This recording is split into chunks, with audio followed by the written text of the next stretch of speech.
My name is Ariane Baer-Harper, and I am Country Director of Enko Education, Senegal. A couple of weeks ago, our school participated in the TWICE program, and it was extremely relevant for our teachers.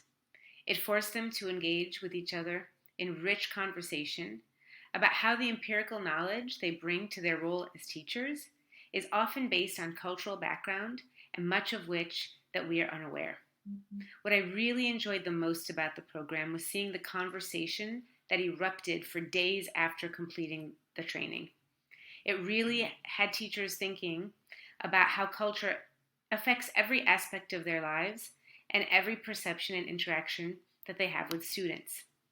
This matters because anything that gets our leaders' attention to talk about things that are not often on our radar is important.